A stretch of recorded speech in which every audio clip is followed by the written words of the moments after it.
Hello and welcome to Cage Fighting. It's your main man Andy Gillard. Hope everyone is keeping well right now. Hello, everybody. Matt Guy here. In real time, I am fighting the French on the continent in the middle of riots. So pray for my soul. Hello. Matthias Guy. Hello, everyone. So, will you be back in Blighty by the time this podcast drops, or are you still going to be I'll still be on the there. beaches? Quite literally fighting them on the beaches. If timing is right, I think this will be the day I go and view the Omaha, Utah beaches and do the cemetery and all that kind of stuff, which I'm really looking forward to. I watched Saving Private Ryan to prepare. Not that that's like the source material. Sam said to me the other day she needs to watch like an idiot's guide to World War II, if there is such a thing. And I'm basically going to try and find a horrible histories episode and see if there is one. Great idea. Yeah. Which I think like genuinely would be the best way to do it. But yeah, I'll be over that way when this episode drops. So hopefully it's all calmed down and hashtag France has fallen is a thing of the past. When you put in the group chat the other day saying that you'll be in Utah, I was really fucking confused. Like I don't realise that's a place in France, but I didn't want to say anything and make myself look too stupid. So is that like a war relic thing then? Did something big happen there? Yeah, so it was the name of one of the beaches that they landed at on D-Day. So you got Omaha Beach, Utah Beach, and they're all named like that accordingly. But those are the two main ones that people really talk about. And then you've got like the American Cemetery with all of the white crosses and the Star of David and stuff like that as well. And yeah, going to try and immerse myself in all that. Like it's the two real extremes of our interests. We've got Disneyland and then the World War II memorial stuff. So, and then a lot of stuff in between, really. So yeah, it'll be good. I don't have any we don't really have any plans other than that. Other than those two, we're just going to drive through. If we see something like the look off, pull over, have a view, grab a croissant, and then get back in the van again. Should watch a couple of episodes of Band of Brothers every night. Yeah, that's to be fair. What I was thinking about, but like, wasn't like Operation Market Garden in Belgium and stuff like that, or like Carentan? Well, Carentan sounds French. I don't know. Or maybe I will watch it. I've still got a bit of time in between now and when I go to be able to watch it. French coffee. What do we think? Like, when it comes to the coffee, I like an earthier, like an African, or maybe even something lively like a South African. Where do you stand on a French coffee, though, Matt? I don't really know, to be honest. I'm still, for someone that has all the gear, I definitely subscribe to the fact I've got no idea. And it's the same with wine as well. I was at a wedding last week in Ireland, and it was like the waiter came up to me and he was like, "Red or white, sir?" And I was just like, "I don't care, sir. It's free. It all tastes like shit." But I'm content with the fact that as my palate changes over the year, I probably will like wine eventually. But yeah, it all tastes like shit at the minute. I'm going to be brutally honest. So I said to him, "Can I have rosé, please?" Because I was just like, that's the most that tastes like acceptable. And I used to drink White Zinfandel at Light Bar for $5 a bottle when I was young. So it's about as close to that as I can Memories. You know what? I used to drink a bottle of Pinot Grigio every Friday without fail for about 4 or 5 years. It was just a thing I used to do. I used to get it from around the corner. Get it from one stop, it was about £5. Let's come out Friday night because I was on the kids in bed. Get on the beach wine. Watch Friday night football. It's great, but yeah, wine's a dangerous beast though. You gotta tame it properly. I mean, if you're not prepared and you go on the red, then you're asking for trouble. Sorry, go on. I was saying that when I was at that wedding at the Mount, and I had because it was complimentary, so with the food and stuff, and there was a few people who had the red and then realised what they'd done, so I left it. So I mountains of it all to myself for about an hour, and I don't know how I survived. But I got up the next day completely fine. But that's through years and years of drinking this stuff. What's wrong with red wine? Like, why is that any worse for you than white wine? It's probably something to do with dehydrating you more, or something like that. There's probably a chemical reason for it just getting you pissed quicker. But that seems to be the thing with it, that because it's with red, it's more like maybe it's the colour as well, the demon drink. You stay away from colours of danger. Maybe some primal kind of thing. I don't know, but it seems to be the case that if you get to red, then you know what's going to happen to you. Rather than you can drink white wine all night and be fine. White is light, red is dead. Yeah. I can't drink white. It tastes like vinegar to me. It's disgusting. Whereas red, I mean, with red, it's the kind of thing where, again, the more you spend, the nicer it is. Like, you very much do, you pay for what you get with it. So, yeah, like, Pinot Grigio is piss, to be perfect. I quite like a Beaujolais. Beaujolais is a nice, deep red. I've still got a bottle of Giamatino wine to drink. I've got a bottle of the red Giamatino wine, and I was going to I said I was going to crack it open when we stayed up, and I never got round to it. And then I was going to crack it open when he leaves, and we've not had any video for him leaving, like a dead emotional video. So I don't know when I'm going to open this bottle of piss. And this is going to be like the most black country thing I ever say on this podcast, but it's from Hackney Green, which is spelt half penny. Yeah. But it's from Hackney Green, and they're meant to be nice, I think. Slightly off topic, and we will get on to the actual topic of the podcast in a second. But there's a lad who I manage at work. He won't listen to this anyway, but he was thinking we were completely mugging him off the other day when we were saying, where did you go? Oh, I had a walk on the cut. He's like, you're clearly making this up.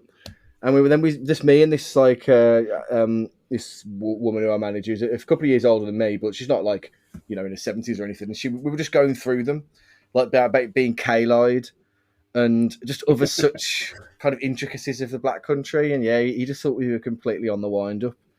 And it just made me wonder just how many kind of intricacies are there, and what's the short amount of distance you've got to go somewhere where they don't exist anymore. So, like, I can't imagine somebody from Stoke saying the cut, or, Tara will tell us if they use the term the cut in Coventry or whatever. That's something completely different. Well, in Coventry, of course. I think they would say cut in Stoke. You reckon? Yeah, it's kind of a borderline weird place, where you don't really know what it is. And you got obviously the Gary Poundland effect now, so it's spreading everywhere. True. Like, we were talking about this because, like, my team at work, it stretches up from Stoke to Birmingham and then over to Cardiff, sort of. And some people up in Stoke, like, we were talking, and she said, "Oh, no bother," and people didn't know what "no bother" meant. They couldn't quite figure out that no bother meant like, "Oh, don't worry about it, it's not a problem," sort of thing. Yeah. And that was in Birmingham. I thought, well, I know what it means. If I know what it means, how the fuck don't you know? So, like, yeah, I think Black Country is it's quite unique because I think we take a little bit from quite a lot of areas around us, to be fair. That reminded me of the that bit in I can't remember which Bill Bailey one it was, but when he talks about how the Australians say "too easy," and he goes, anything that you ask him to do, they go, "Yeah, too easy," and like he'd be like, move a sofa up a block of flats on your own, too easy. Like it's just what you say as okay. It's just funny. Language is a really funny thing, and like I just think about how apologies. I don't think anybody. I mean, Ash Dolan's going to be the closest, but how god awful the Liverpool accent is, and just like how after this beautiful dialect that we speak, how only a mere hour away on the M6 you've got that like nails down a chalkboard. Yeah. Exactly. Yeah, it is. Exactly. Yeah. Yeah. The worst. Eh. Yeah, Dolan will be agreeing with us on that. Anyway, right, we're going to be previewing the next 6 months of the year. Obviously, as Matt has pointed out, we're recording this pre when it drops, so it's actually the 2nd of July at the time of recording. Have you seen anything at the cinema recently that's worthy of mention? Matt, anything recently? No, I'm going to be seeing No Hard Feelings as soon as I can. It's like that. I'm hoping that like the raunchiness of it is more of a hark back to simpler times as opposed to it being used as just a selling point for a really shit film. But I like the look of it, but I'm not holding too many hopes, if I'm brutally honest. I saw The Flash last week, I think it was, and as I put on my tweet, it was just a hot mess. Great movie, terrible film, and yeah, it hasn't aged well in my head for like a week on. Like I've got no desire to go back and see any of it again. The only thing that I saw a tweet of someone looking at Keaton's Batman, and all it is him jerking his head back to look at things, and just how massively over the top his reactions are to everything. And it just properly made me laugh. Like it's always like it's like a chiropractor's dream. He'd look at something, and instead of turning his neck, he'd turn with his entire shoulder. And it just properly made me laugh. The helmet doesn't have a head. It's effectively like one bodice, isn't it? So it has to move the whole thing. Because that was the first thing that Nolan did, wasn't it? Was turn it basically into a motorcycle helmet so he could move his head. Yeah, it looks... I mean, I remember watching the original films and I never really clocked it. But then as soon as you realise, you can't not see it every time you look at it. And it looks terrible.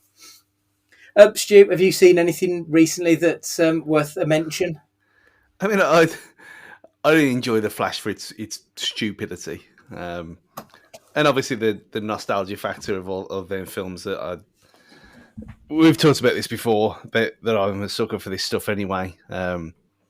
And the certain appearances that happen throughout. But I think, like Matt said on the last episode, though, that the superhero fatigue, I don't think it's fatigue. I think it's just the fact that the films are a bit shit. Because you look at the box office for Guardians of the Galaxy 3, how massive that was again. Blue Beetle, a bomb, because we know it will. Because who the fuck knows about that apart from you? And everyone knows about the whole DC thing now. So it's like, well, why would you bother with this before it's all rebooted properly? I'm still quite confident we'll get into the Marvels, but I think that'll be the one that'll do well. But yeah, I enjoy The Flash, and out of all of them, I might buy that to finish the set off, because there's a few. Like, I ain't watched Shazam 2, whatever it was called. Just no Fury of the Gods, yeah. No interest in it whatsoever. So well, I don't care about that. Black Adam was bad enough. So, well, maybe. I mean, look how long it took me to get to the first Shazam, and to be fair, that was a mistake. So I do enjoy the first one. The other film was obviously Transformers: Rise of the Beasts, which was. Do we? No, let's just not spoil it. But there was a moment in that, mainly at the end, that I gasped at, but in a very good way. But yeah, it wasn't like the Michael Bay ones as much as it looked like in the trailer. When I watched the trailer afterwards, it was something else altogether, and I thought it was probably more faithful to the cartoons than anything else. It was certainly closer, wasn't it? I think. Yeah, they looked more cartoony, whereas the Bay ones had gone all explosions and more realistic and whatever. And obviously, we've talked about Bumblebee enough, how great that was. But yeah, I just really enjoyed it. I really enjoyed that film. Again, way more than I should have done or expected to. But yeah, I thought it was decent. And taking a 12-year-old with me, when you look at it and you think, well, yeah, a bit like Fast and Furious the weeks before. When how old was I when I watched the first one of these? And and now you're getting your own son along. And to be fair, I'm going to watch. I know you've seen Indie already. I wanted to watch that on Tuesday. Surprised that people have talked about it well, but going into it not really expecting anything. And like I mentioned before about how I've watched them all again in prep. There was bits in The Last Crusade that I completely either lost from my head or I'd never seen that cut of the film before. Could have been either. But it was just the whole thing of I don't enjoy the Temple of Doom. I've seen it enough times and I still don't like it. I don't know why. Just don't vibe with me at all. I mean, it's been so long since I've seen Temple of Doom. I remember being... like, I didn't hate it, but I also didn't particularly like it either. It just sort of existed. I should say, yeah, I went to see Temple of Doom this weekend. Dial of Destiny. Yeah, sorry. Yeah, I was going to say Indiana Jones, then I said Temple of Doom. Yeah, Dial of Destiny, indeed. I saw that this weekend. It's an Indiana Jones film, which is more than I think that can be said for most of Crystal Skull. Like, I'm feeling like as each day has passed, I know it's only been like 2 or 3 days, I've liked it a little bit less each day, thinking about it. Actually, I'm not sure. But they played the music from Indiana Jones, and that was sort of enough to get me into the mood for it. Like, so it worked, and I'd say about 80% of the film does feel like an Indiana Jones film. Not a great Indiana Jones film by any stretch of the imagination, but it felt indie, which Crystal Skull didn't really feel indie for most of it. The end, I don't know how much you know, but I know that I don't want to spoil it for you, Stu, but I know people who will have read about it will know what the theme of the film is about. That's not Indiana Jones for me. I've always said I prefer my indie to be mystical, not sci-fi. And this leans a little bit sci-fi towards the end. Well, there was aliens in the last one, so... Yeah, space and aliens, and this one is more of a sci-fi trope than it is a mystic trope. And it does shake a little bit towards the end, like it loses its footing somewhat. But I'll be okay with it if this is the end of it, because I don't want any more. The kid in it was fucking annoying, so I don't want to see any more of him. Of course he was. Of course he was. Phoebe Waller-Bridge, who I really like, I don't know. I just... Like, her character's not likeable. I've seen some people on Twitter criticising the character, saying she was very inconsistent. But actually, her character throughout the film, she was just there for the money. She was a very consistent character, but it also made her quite dislikable. So I don't want to see any more of her. I don't want them... Like, they can't just pass the baton to another character. You don't have the 30-plus years worth of history we've got with Indiana Jones for them to just say, now it's Phoebe Waller-Bridge who's got the Indiana Jones moniker. It doesn't work like that. You can't manufacture that love of a character. And I feel like that's kind of what they want us to do. So, yeah, I don't know. Well, they tried this last time, though, with Shia LaBeouf, and that kind of failed and died on its arse. It did, didn't it? And part of me thinks, I wonder if that's what they're going with Phoebe Waller-Bridge, and I just don't think it will work, if I'm being perfectly honest. They obviously try and give her a bit of a redemption arc as a person at the end of it. But even so, I just don't want to see any more Indiana Jones, if I'm being perfectly honest. Like, the race is run there now. Just leave it. Move on. I don't want to see a de-aged Harrison Ford who looks 25 but sounds 85. And he does, like, you can clearly tell that it's an old man doing the voice work. It looked awful. It was so bad. It was Henry Cavill's top lip bad in parts. So just avoid it and move on now. Like, we're done. That story's told. Thank you very much. So yeah, that's my rant on the new Indiana Jones. So that's us up to June, pretty much. July, a couple of the films that we mentioned might have dropped by the time this podcast is out. Insidious: The Red Door. Apparently, this is the 5th film in the series. I I've not seen any of them, and I don't know why, because they're horrors, and I generally watch most of them. Matt, have you seen Insidious? I've seen the first three. The first three. Okay. What? In three of them. Insidious, the first one, is probably one of my favourite horror films. It's like it's like in two halves though. Like the first half is just out and out horror, then the second half is verges on the ridiculous, but it's still good fun all the same. Second one is decent. You know, it follows on okay footsteps. By the time we get to 3, we're in Saw 6 territory. It's just yeah. And this is very much going back to where it all begins again, to quote WrestleMania 20. So yeah, I don't think this will be very good, but I will watch it probably just to finish the story again. Another wrestling snippet. So why haven't you watched the fourth one? Will you be watching it before watching this Yeah, one? I will do, to be fair. The first one has possibly the biggest jump scare that isn't a jump scare that I've ever seen in cinema history that properly made my arse fall out.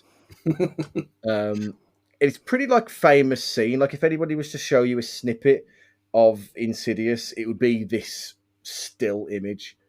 But it's really, really, really got me. I went to the cinema with my mum to go see it, and she fucking lost her mind.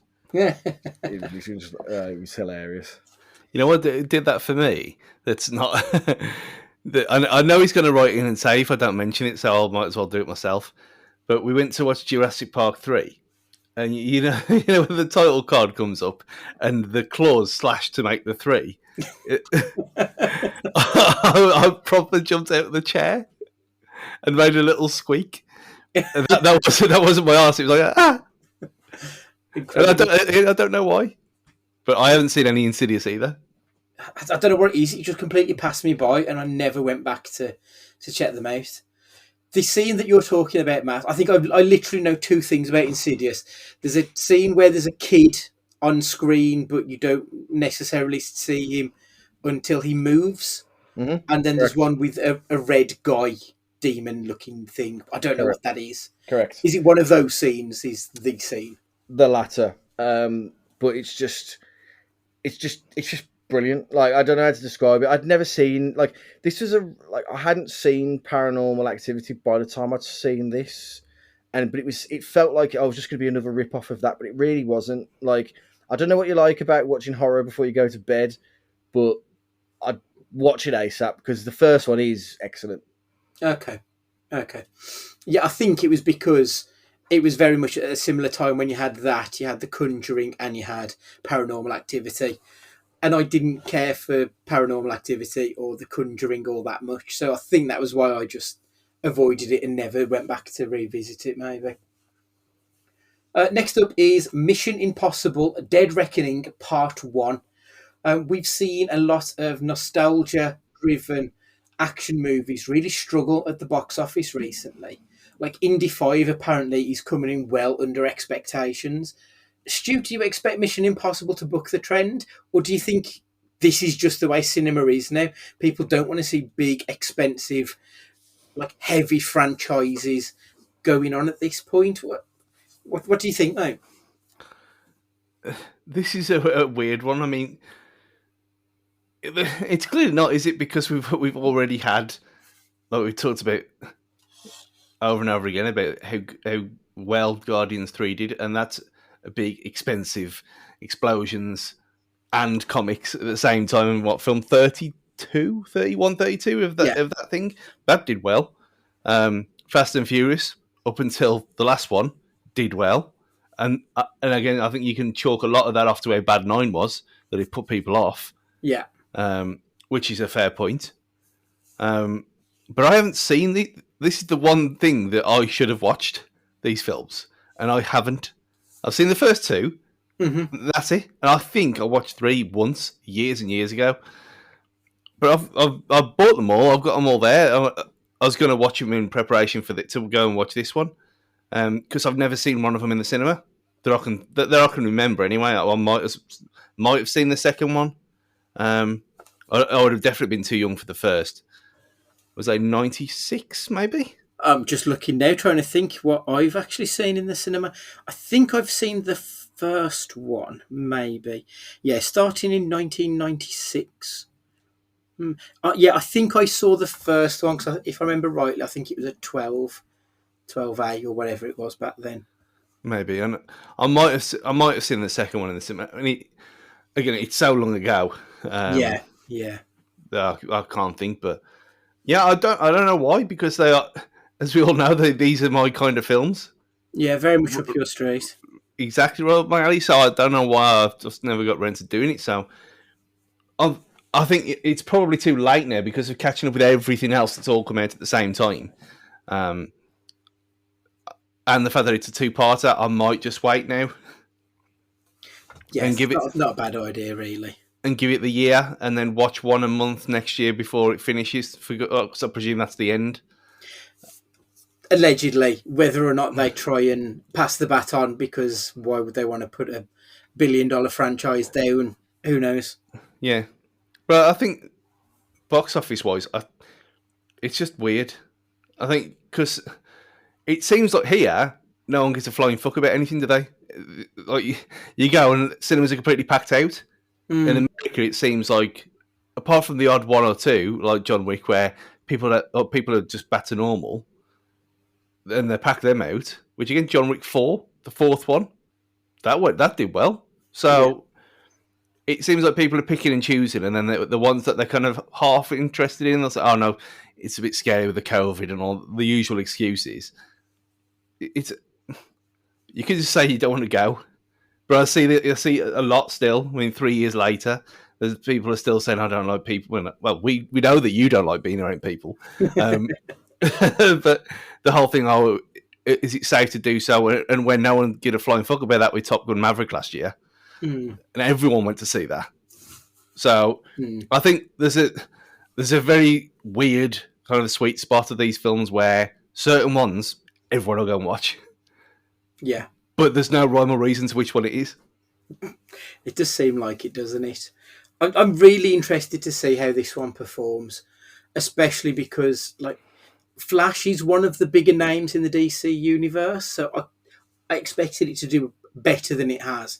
Don't get me wrong, it was never going to hit $1 billion, like, by no stretch. But I expected it to do better.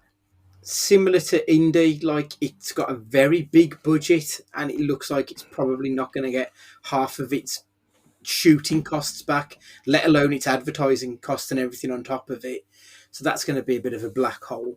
So I'm really intrigued to see how this one does, because, like, obviously we did our episode on Tom Cruise last year, and as we said, Tom Cruise doesn't miss. So if this one misses, that will be something of a black eye for it. Because as a franchise, they are the kind of films that generally have got better. The first three are pretty much ignorable. They're not fantastic. But then I think Ghost Protocol onwards, they become decent, enjoyable action films. Similar, really, to the Fast and Furious. Like, it starts off really shit, but then once they figure out the formula, they manage to pick up the ball and run with it. I think I'm intrigued with this one. I think the second one, with being a John Woo film of the time, the first one's completely different to everything else. The first one's like a 60s spy thriller more than anything else. And other than the train sequence, there's no real action in it, is there? Thinking about it. Not really. Not from what I remember, anyway. No, so you can see where it starts with the second one with Douglas Scott and everything. And it does seem like it gets, like you said about Fast and Furious, it gets bigger and bigger, and God knows what's going to happen next. But I've got a feeling that they're completely wrong about it. And I think that it will make its money back. Just because it's not in pre-sales, what else is out after this? And I know we're going to come to it in a minute. And there's one thing that's going to absolutely dominate everything, because it's a Nolan film. And that's where the excuses will come in. But I did actually, there is a point, because I did read that about how Tom Cruise wasn't happy because he only had 1 week at IMAX because Nolan's bought them all. Yeah. So Mission Impossible Dead Reckoning Part 1 releases on July 12th. And then 9 days later, we get the duality of man. We get Barbenheimer. Barbie and Oppenheimer both get released on the same day. You couldn't get two films further apart in ideology, really, could you? It's just bonkers. There's no other word for it than it's bonkers to have something as light and airy and fluffy and pink as Barbie, and literally world-ending as Oppenheimer gets released 9 days later. Are we going to do both on the same day? I don't think I'll be able to. When I've looked at the times at the cinema, like there's too big a gap between when Barbie ends and Oppenheimer begins, and because Oppenheimer's a 3-hour film, I just don't think I'm going to be able to fit them both in that day. Yeah, so I think I might go home first, and I'll kind of take it all in, because it's going to be an epic eight, and obviously once you watch Barbie, we're going to need time to recover. We're going to have a pint. But I think that was my original plan, because we were going to get to Birmingham and watch Oppenheimer there in IMAX, but I don't know if that's going to happen now. So I might just go. I might do both in one day. But Barbie being first was always the priority. Well, knowing that the kids will still be at school that day, I thought, well, if we do Barbie first, then Oppenheimer, I don't know if we'll have as many young, annoying dickheads in the cinema screen a week later seeing Oppenheimer. So I thought, yeah, get Barbie out of the way first and then move on to Oppenheimer is the way forward for me, I think. But yeah, but no, I don't think I'll be able to get them both done in the same day. It's just the way the times fall at Cineworld. It's probably going to be impossible, especially with it being like 3 hours and 6 minutes or whatever it is. Have you decided, Matt, how it's going to fall for you on Barbenheimer Day? I think you get the heavy stuff out of the way first. You get Oppenheimer done and dusted. Then you quickly run over to the Tiger, neck a few cheeky Vimtos and a few cocktails, and you make it back for Barbie on the evening. Once you're done with Barbie, straight to Pop World. And then turn it into like a night out, turn it into like a full Le Mans 24-hour session. I like it. That's a great idea. One thing I love about Barbie, for all the press stuff, Margot Robbie has been like attending all the press stuff wearing Barbie gear. So she went, I think at the start of the show, she was wearing like the daytime Barbie clothes, which is like a dress suit. And then she was wearing the evening Barbie clothes at the end of the show. I think that's such a clever thing to have done. She's really embraced it, and like it's awesome to see. I really like it. Did you see the Barbie house that appeared in Miami? Yes, you can rent it on an Airbnb, can't you? I bet that's already sold out. I'd kind of want to stay there just to see what it's like. Moving on, so the week after Barbie and Oppenheimer is the week of Nicolas Cage's new film, Sympathy for the Dead. It's listed on IMDb as a horror thriller, but it's giving off like proper comedy vibes looking at the trailer of it. Like, there's one part where he says, I wanted to be 100% sex tonight. You cut that in half, I'm now 50% sex. Like, how can that not be a comedy? Like, Cage is giving off proper Al Pacino in Devil's Advocate vibes, and even like half of Castor Troy. He's very much leaning into that aesthetic of who he is. He's chewing the scenery, and it looks like it'll be fun, but it looks like it'll be absolute silly bollocks. I assume it's going to the cinema. I haven't seen that it's going straight to streaming, so fingers crossed for that one. I think that'll be another Cage fighting date night, and we can go and take that one in. Lovely. Moving on to August now. Teenage Mutant Ninja Turtles Mutant Mayhem. It's nostalgia very much for me. I cannot wait. But the merchandise machine have really gotten behind this one quite hard. So I think it may do pretty well at the cinema. And I'd say two of the most enjoyable films we've had this year have been animated films. So this could quite easily be the year of animation coming back. This looks very much like it's going to be in the Spider-Verse realms stylistically. Probably not so much in terms of story times. But yeah, I'm quite excited for this one. I think everything points to it being good. Obviously, Seth Rogen is the brilliant mind behind it, and for me, pretty much everything he touches turns to gold. So I'm not even quietly optimistic. I'm very loudly optimistic about this one. Matt, what about yourself on that? Because I know you're obviously a bit younger than ourselves, so you probably don't have the nostalgia that we do for Turtles. Yeah, I'm gonna have to take your word for it on this one. It's not something that I'll like rush to go see. From what I've seen of it, though, it does look great. It looks like visually it would be something really impressive, but it's just not something I've got the history and the love of. But then again, there's certain things that I was never really a Spider-Man guy, and I really enjoyed the Spider-Verses. So yeah, I'll wait for your glowing seal of approval, and if it's as good as you think it will be, then I may go see it. Stu, obviously been same age as myself, albeit 6 months. What do you reckon? Yeah, I can't wait. I'm more than annoyed though that I'm not here for the first week of it, so I'm gonna have to go. I'm gonna have to go dark again. Avoiding spoilers for Turtles, obviously silly, but still. Yeah, so I'll have to watch that a week later. But yeah, it always really pissed me off that I never got given a Technodrome for Christmas. I always wanted it every year for about 5 years. Even when like I was 12, 13, I was really too old for it. When you're playing toys in the 90s, that kind of thing. I mean, I really should just have Turtles figures in here. It's the Star Wars and Marvel up there and Mario and stuff. There's no Turtles because Mum got rid of them all. My original ones from.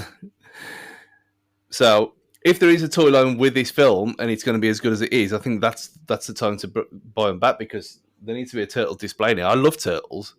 It's so camp. It's unbelievable that it's the amount of stuff they got away with that they shouldn't have done. I mean, the fact that that stupid country censored it as well and called it Hero Turtles. Yeah, it's ridiculous, isn't it? But they still had nunchucks and throwing stars anyway, so it made no difference whatsoever. But ninja, so it's dangerous. Mm-hmm. And I do enjoy how Celtic have got little what looks like turtle patterns on their kit this year as well. It does, yeah. If you look at it, so that's nice. Yeah, I fucking love Turtles, man. I can't wait. I spent £70 in Forbidden Planet on Teenage Mutant Ninja Turtles merchandise on Friday. Like, the Funko Pops are out. They've got the figures out. You can even buy the van, and it throws pizzas.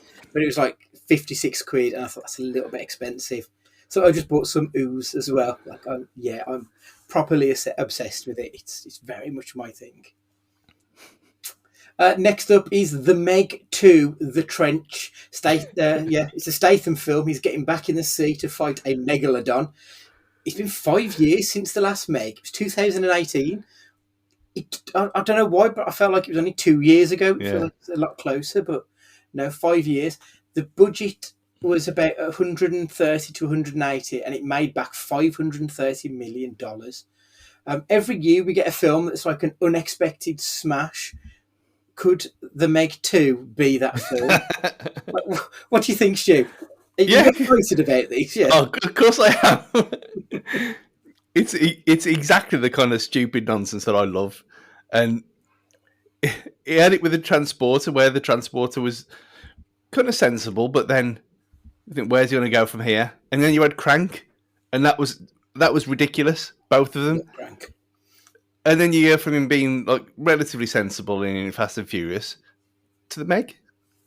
And it's just, again, it doesn't pretend to be anything else, which is great, because how can you be? And you know what you're getting when you go to see it. You're going to have a fun time. You'll probably get about 50% on the critical reviews or whatever, but who cares? It's pure entertainment, and that's what it is. Yeah. Matt, I mean, this is just sugar rush adrenaline cinema. Are you going to be there, or is this not something you think you'll be viewing? I don't know if I'd go to the cinema to watch it, but I'd definitely watch it like at home in a moment of weakness. Like, it's you hate yourself for it. Yeah. It's kind of like when I've finished the whole share a bag of whatever it is I'm eating, and I'm looking at myself with the crumbs on my lap, and I think, what that's what this film is in an action. I no doubt it'll be really fun and really stupid, all the same. But I wouldn't go out of my way to see it. But I just know for those people that enjoy it, it'll be a riot. So more power to it. Mm. Gran Turismo is also out this month.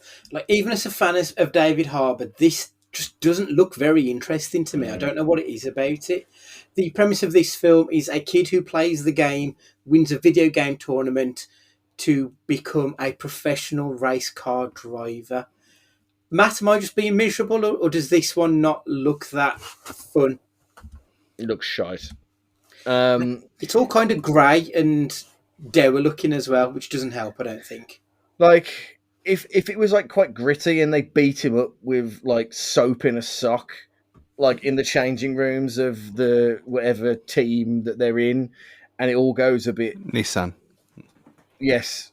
Then maybe it might have a shred of it being exciting, but no, I've got a feeling this is not going to be very well received. Good on them, though, for trying to do something. And, you know, I can't think of another single film about esports. So, actually, fair play for them for trying it. Maybe it'll be a success. But it's not something that But then again, I was never into the games either. I was always more of a Need for Speed kind of guy, or something a bit more arcadey as opposed to simulation when it comes to racing. So, might be one of those. Like, Stu, you're a big Gran Turismo guy, aren't you? Yeah, I love it. The racing wheel over there. I play it in VR at least once a week. Gran Turismo 7. I mean, the fact that you say it's not gonna do business, it will. I mean, you know how much money Gran Turismo makes, Sony, over the lifetime, $4.8 billion it's made them. Okay. It's the biggest selling franchise they have. 90 million sold over the course of 7-8 games if you include the PSP one. It's the biggest game they have, and this is a true story. So this is going to absolutely kill them. I mean, you said this about Uncharted, where you said, "What's the audience?" I thought, this is their audience. The fact that it's a true story, you got the petrol head people, but the game people who love this game. It's a community I'm not part of either. I mean, I casually play, but there's like this film, there's professionals who love this stuff. This is going to make them serious money. I tell you now, it might not be a good film, but it'll make them serious money. And yeah, I'll watch it. Of course I will. But it seems a bit. You know, I've seen the trailer for this, obviously, because I know it. I know what happened with it. So, but it does seem like the most wooden. It looks worse than the sets of Silo, as you were saying last week. It does look very wooden. I'll be honest. But I'm intrigued.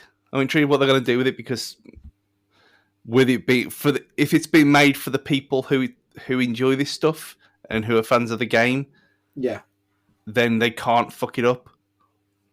And so, with the tracking camera behind a few shots of that where it makes it look a bit like the game, they did that in Doom, and that was awful. So, we'll see. I'll watch it, but I think it'll be more a case of it'll make more money than it deserves, really.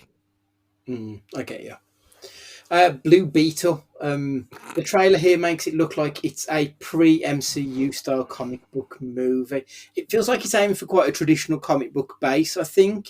Like it feels very much like it's predominantly aimed towards a younger, more family orientated audience. And obviously it's the first Hispanic superhero, if I'm thinking correctly. I can't think of any others that have made much or any of impact. Matt, talk to me about Blue Beetle.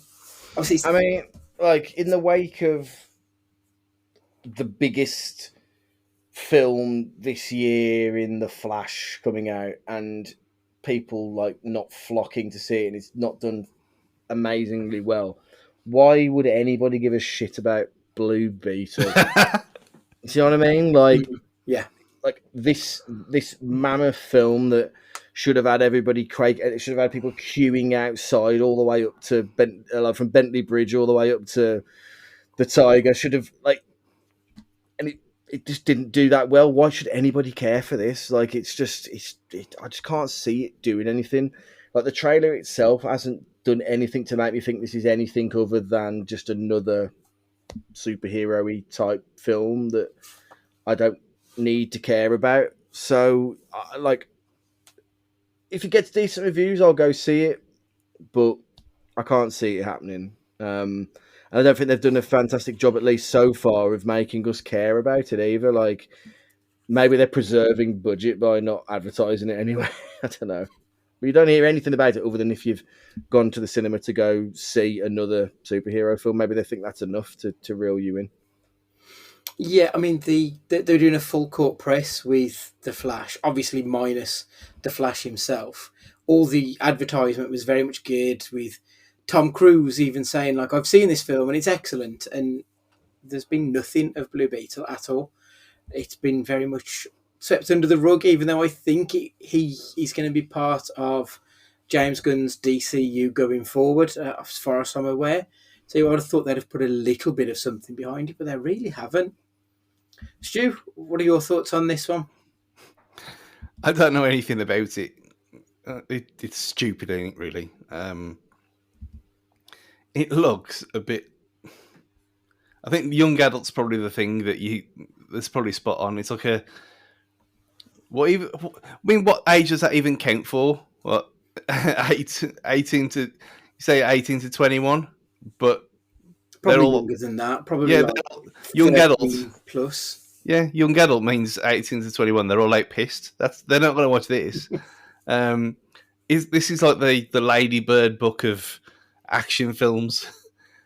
Yeah, I think 13 to 15 maybe version of Iron Man.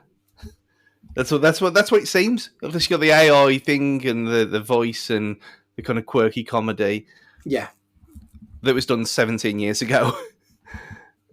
It just seems... I mean, like I said, I didn't watch Shazam 2, whatever it was called.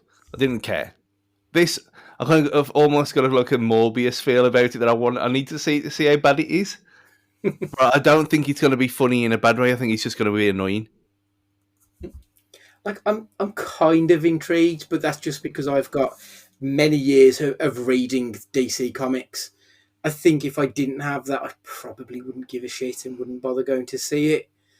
If I didn't know the character, I think I'd be massively indifferent towards it because they've just done such a poor job of selling it to me. But like I said, I've literally been reading about this character for so long, it would seem a bit silly to not at least give it a try. But yeah, they've not done well with it, in fairness. The final film of August that I think is worthy of mention is a movie called Bottoms. Like, every decade, there seems to be another attempt at doing the Revenge of the Nerds style comedy. And I think since The Hangover, we've had this shift towards more female-created, female-driven ensemble comedies. And this one looks really fun. I think if you haven't seen the Red Band trailer of it, give it a watch and see what you think. Plus, Marshawn Lynch is in it, so I'm definitely going to be there day one for this. I think it looks great fun. It gives me like Booksmarts vibes. So, like, yeah, my kind of film all day long, this one.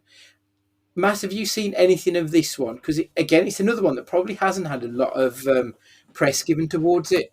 Yeah, I've seen the the blurb of it and what it... It's going to go one of two ways, this. Like, there's a lot... And I mentioned it in the group chat the other day. Obviously... Especially with it being Pride Month, or is it anymore? Was Pride Month June? Yeah. You know, it's very much in the public eye at the moment, and there's a lot of shows that Sam watches, and they're all terrible, and not like they're just badly made. Like, and I hope it leans into more the teen sex side of it. It just happens to be queer, as opposed to it being it's a queer film that tries to lean in and be a teen sex film. Does that make any sense? Like, it doesn't need, like, it can be funny and they just happen to be that the characters are LGBT plus QVC.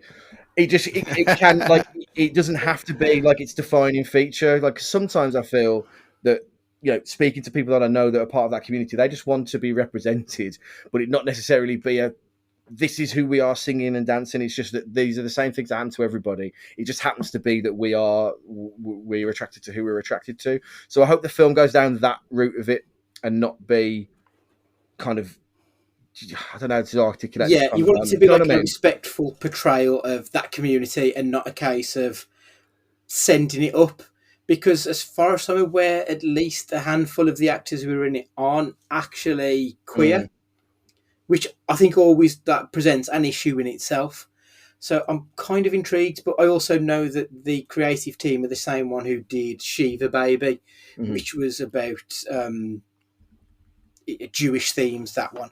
And they handled it very well, considering the main star of it wasn't a Jewish actor. So they did handle it well. So I'm kind of thinking it's probably going to be more a good portrayal of it than we're looking for the pink pound, I think is the term for what it is. So, yeah, I completely understand what you're saying. Stu, have you got any knowledge of this one? I'd never even heard about it until 3 minutes ago. I mean, why does it matter? What it's supposed to be acting? So we didn't care that Ian McKellen was gay when he was fighting off Balrogs, did we? Or, you know what I mean? What does it matter? I know it's representation and all that stuff, but do anyone really care anymore? It's we've gone so far, and I know it's not 100%, but then you had that thing in America as well, didn't you, about the there was the shopkeepers have now got the right to say no to same-sex couples for cakes and stuff if it goes against their religious rights rather than equality, which is a kind of a backwards step kind of thing. But I don't know. It's like we said, that everything, all this always happens where you so many things of a certain type all at the same time, and too much of it is going to dilute it a bit. And when you get the bad versions of it, it ruins it for everyone else. With this, I'm mildly intrigued now what this even is. So, whatever, fair. I mean, the best show last year was a gay drama about AIDS. That is a fact. Even people who are very uncomfortable, older people who are now who are very uncomfortable around alphabetically gay stuff, wherever, watched it because I told them to. I said, just forget all that stuff. If you're uncomfortable, whatever, get over it. Just watch it, and they did, and they watched it, and they enjoyed it. It opened their eyes. That's good filmmaking, TV drama, whatever. This sounds like it could go either way, and if it goes the right way, then fine, good, whatever. I mean, one of the best shows on Netflix, as we say every year, is Queer Eye, and I love that show. Does Sam actually watch Queer Eye? I imagine it'll be next. But like Tom Kearney, he watched Queer Eye in the new iteration of it, and he said it was fantastic. Yeah. Well, we used to watch the old stuff on Bravo with the original 5. And that was in the 90s as well, when you get stoned to death for watching that. If you admit that at school, obviously we don't care. But the new one is better. It's more flamboyant. Again, he knows what it is, and it's respectful for what it is. And there's no issue with it. So if it's good, I'll watch it. If it's bad, I won't. Simple as that. I'm looking forward to it. It kind of strikes me as like a modern day American Pie type of comedy stylings, but obviously a little bit more grown up. So yeah, I am. I'm kind of looking forward to it, but we'll see what comes out there. September is a sequel heavy month, so we've got The Nun 2, The Equalizer 3, My Big Fat Greek Wedding 3, Expendables 4. So like, yeah, we've got plenty of sequels to go. The Nun 2, firstly, though. So this is a sequel to the spin-off of the Conjuring series. I didn't particularly like the Conjuring, so I didn't give any of the other films any time of day. Matt, are you going to surprise me and tell me that you're a big fan of Nun? No, I'm afraid I don't have anything for you on. This month, I might just dedicate to some kind of pilgrimage somewhere because nothing about this month excites me whatsoever. No. Like not even the Expendables, as silly as they are. Yeah, it's just when I was looking at the list, it's just this is not the month for me. Mm. Stu, have you got anything on the Nun or the Conjuring at all? Nah, none of that stuff. No. The only one is obviously Expendables 4, which, so I said to you last time when we talked about this, that if you enjoy Fast and Furious, then you need to watch the Expendables films. Because they are to action films what Fast and Furious is to cars. Mm. It's over-the-top ridiculous nonsense with people who are too old to be doing what they're doing. I saw the first one. I laughed all the way through the first one. It's not a comedy, but I did find it funny because it's awful.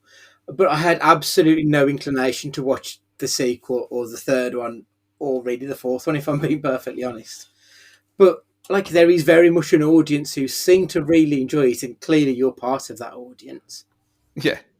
I mean, they are leave your brain at the door kind of things. Mm-hmm. Yeah. And they don't pretend to be anything. They don't pretend to be clever.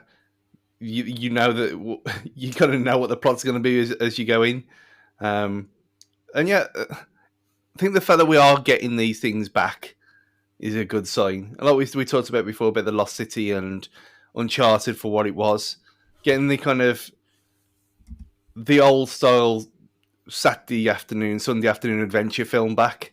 And Jungle Cruise as well was another one. Yeah. Where we went 20, 30 years without that kind of film being made, and now they're back in a way. And they've got an audience again. And it's the same with this. The 80s, 90s over-the-top muscle action stars, now decrepit old fossils trying to fight it out, which is what the Expendables started as. It's funny. And it kind of is. I think it is a comedy because they all taking it very seriously and they know what they're doing. Yeah. Okay. But yeah, that's the only one of this month as well. It might be a game month. The Equalizer 3, I don't know why, but I thought that that would have been both of yours, because obviously it's Denzel, so I kind of thought that might have been something you were interested in. I don't buy Denzel as a badass, though, if I'm honest. But if you take away Training Day, which is the exception, not the rule, Denzel, like, talk to me about Denzel, Matt, when he's playing the tough guy. Like, do you buy it? I don't know. Like, there's been some things that he's been in that I've really. I don't necessarily think of him as a tough guy, though. I guess like in Man on Fire that I spoke about a few weeks ago. Maybe it was one of those. If you liked this, but is he a tough guy? I don't know. Like in American Gangster, is he a tough guy? No, he's a boss and he's everything else. But he's not a tough guy. In the action sense of the word, I don't really buy him, I guess. I think he's better in a role, like a more character-driven role that's actually got a bit of heart. Not heart, but it's got some complexity to it. Yeah. I think we should do a Denzel episode, to be honest, and go through some of his things in a bit more of a deep dive, because on the face of it, you could just look at him and go schlocky action films and then that'd be that. But actually, if you look at his catalogue, there's a lot here that is a lot better than just shooty, explodey. He's got the Liam Neeson about him. Like, he's a really good actor, but he's also done some real schlock as well. Stu, what are your thoughts on the man? Yeah, I like him. I don't know. Whenever I've seen him in something, it's one of them where, not like you with Tom Hanks, where he's just met. Whenever I've seen him in something, he's never been bad. Yeah, that I can think anyway. He's always very reliable. But is he excellent all the time? No. With these, I don't know. Again, like we said about Mission Impossible, I don't know why I haven't seen these, because they tick all the boxes of things that I enjoy. Maybe it's like we said, there's too much. You can't have everything. Yeah, that's true. This month we've also got Dumb Money, which is the GameStop movie with Paul Dano.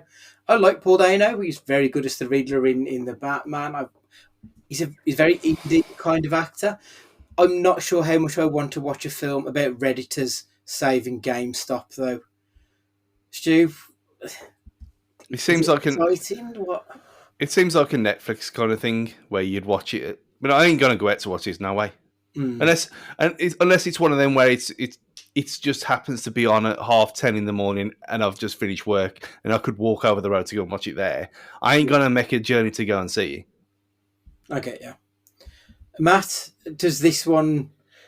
I mean, you like a biographical film? Obviously, you pointed out last week, and it looks like it's going to be in that sort of world. Yeah, like in my head, this has the capacity to be like The Big Short, and I really enjoyed that.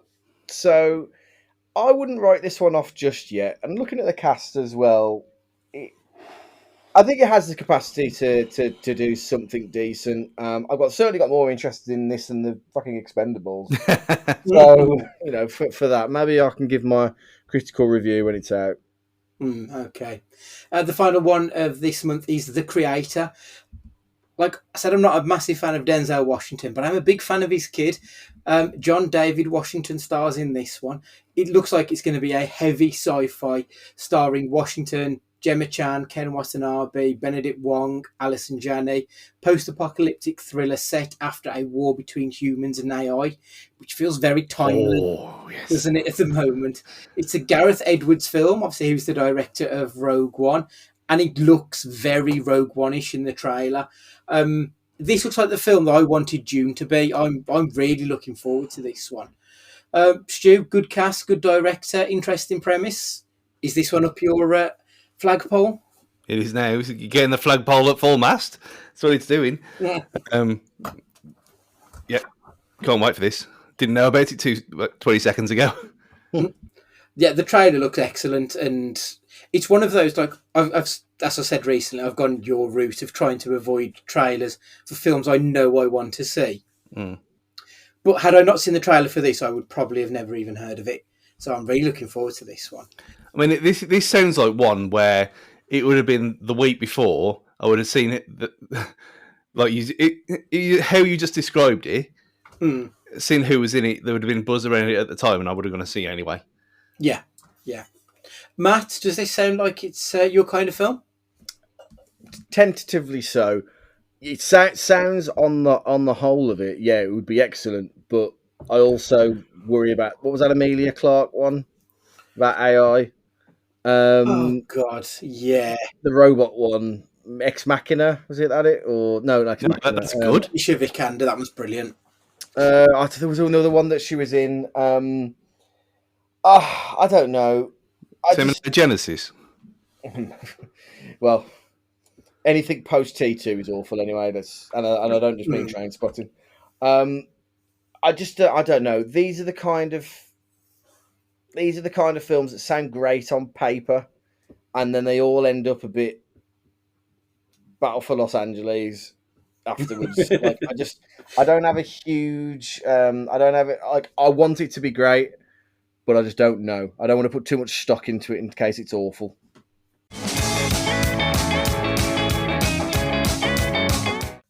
So we were quite surprised at how long this episode actually went on for. So we decided to split into two. Next week we'll be coming back with October through to December. So just remember, pick us up on the socials at Cage Fighting Pod, or you can even send us emails to cagefightingpod@gmail.com. Get in contact and let us know what summer blockbuster you're most looking forward to this year. Please subscribe on whatever podcatcher it is you're listening to us on now, and we would love some new reviews too, please. As ever, thank you very much for giving us your time this week. We truly do appreciate it. Please spread the word if you have any friends or family who enjoy podcasts about film. Let them know that Cage Fighting sent you. It's goodbye from Stu, it's au revoir from Matt, and it's ta-ra from me. And remember, be excellent to each other.